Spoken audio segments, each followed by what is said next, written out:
So I've been making these videos for quite a while now.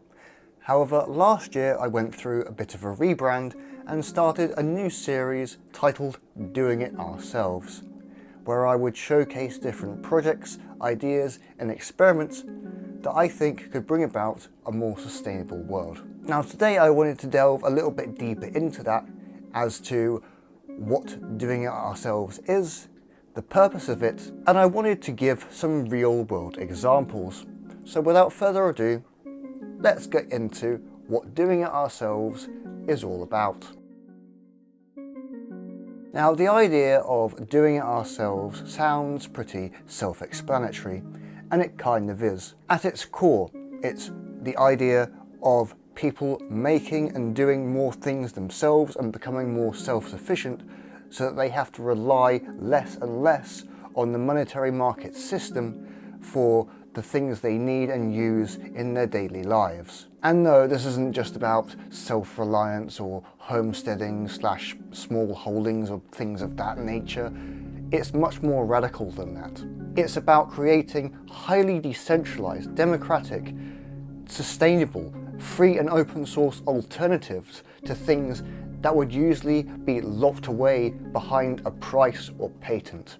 And I must reiterate, this isn't just about individual actions.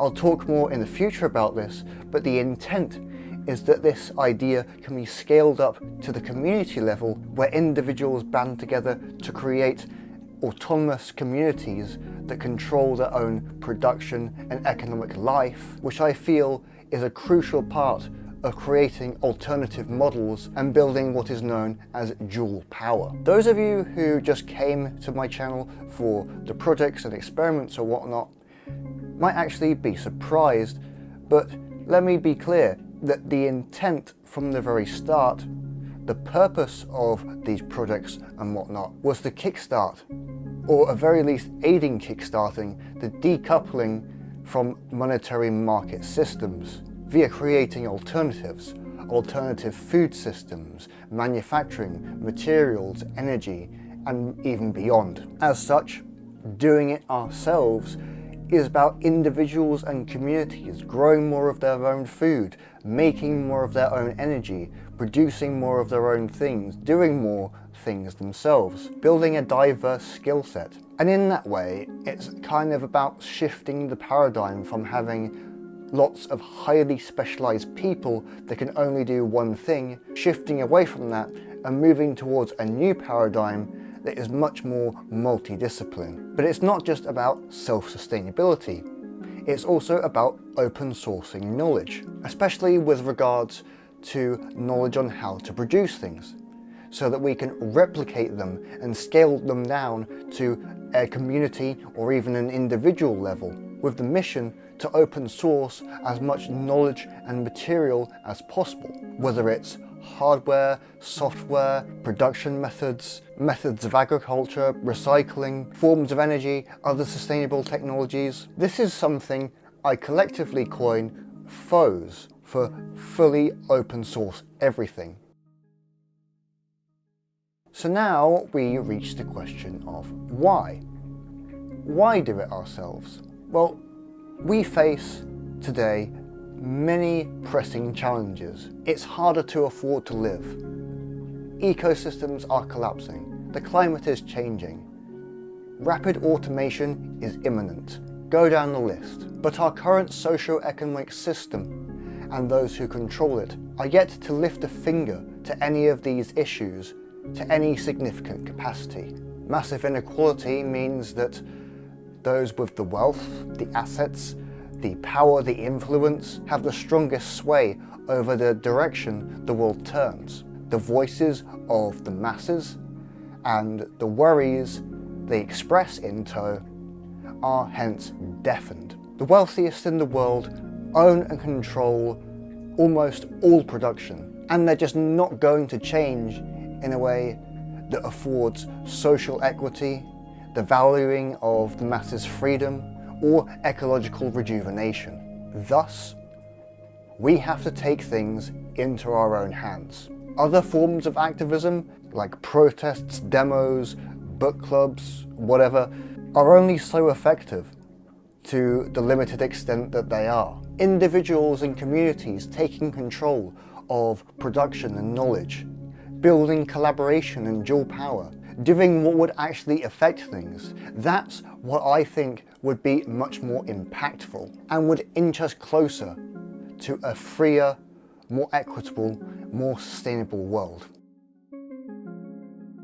Now, this channel has been inspired by various people of various disciplines over the course of its existence, and these are people that I follow quite frequently because I think they've done some amazing stuff. They may not have the same scope or mission as me, but I think the things they do contribute quite a bit to that end. Here are some people I'm particularly fond of, and like me, they all have YouTube channels, which is kind of how I found them.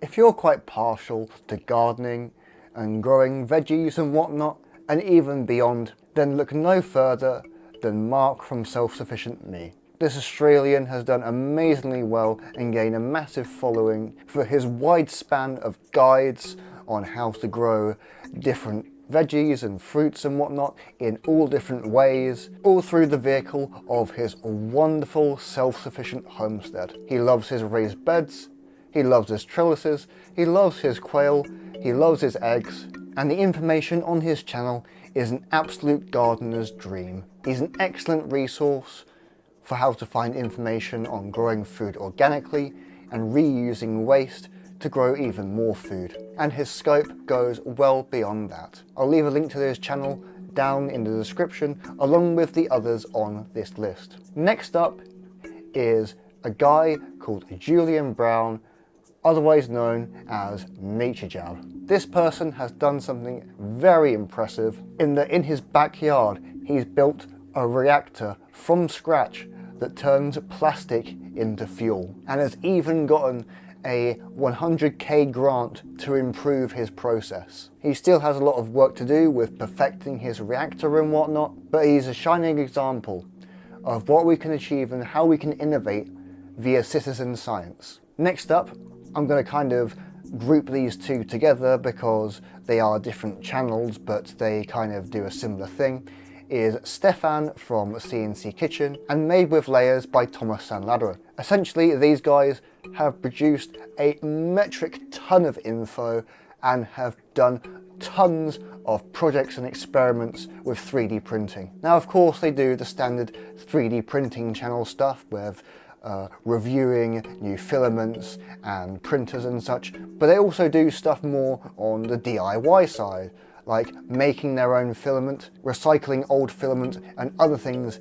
into new filament, and experimenting with some DIY and open source ways to improve the 3D printing process. Stefan especially has done tons of work on 3D printing materials and how to get the best out of them, the best performance and strength and whatnot, but I encourage you to go check them both out for all things 3D printing related. Now, the next person on the list might seem a bit niche and a bit out of place, but I'm made of chemicals, you're made of chemicals, everything around us is made of chemicals, and what better way to open source knowledge about chemistry than to talk about an amateur chemistry YouTuber. Now, there's a whole list of them, but I want to talk about one in particular by the name of Labcoats. Labcoats is a bit unique in that he tries to do things a little bit more DIY. He tries to make his own reagents himself, and while he does do a lot of whiz-bang experiments and making ultra smelly chemicals and whatnot, he has also made some content on how to synthesize things that are actually quite useful for making things that we use every day, and overall he has just a fun little channel. I bring his channel up because it's an example of how scientific innovation can be scaled down and made DIY friendly, and that not all innovations have to be made by a government institution or through private R&D. Historically, many innovations have been actually made by people in their homes, playing around with stuff. And again, it's nice to see that spirit of hobbyist, amateur citizen science continuing. Moving on, we have someone who has done something that I think is absolutely amazing. We have a guy known as Sam Zaloof. Sam Zaloof has taken what we thought would be impossible to scale down to a home setting, and he's just done just that. What Sam Zaloof has done is he's found a way to make microchips and semiconductors in his garage. He has since scaled up, I think, to a lab setting, but he started out in his garage with just tons and tons of very complicated looking equipment, no clean room environment, and he was still able to produce some very primitive microchips. He even has a blog where he's shared the process of how he actually makes these, and he's actually shared the reagents he's used for things like his photoresist, his developer, what dopants he uses, how he etches wafers, and so on and so forth. And I think it's really cool that he just provided that information free, just out there for anyone to secondhand research and replicate. And finally, last but not least, we have the person who inspired me to start the whole Edenia thing to begin with, who is none other than Robert Murray Smith. Rob has done a diverse range of things using cheap and simple materials that anyone can access, which is kind of his theme. He's made primitive solar cells, he's made batteries, he loves making wind turbines and has been more able to do so as he's kind of caught the 3D printing bug, as you'll see on his channel recently.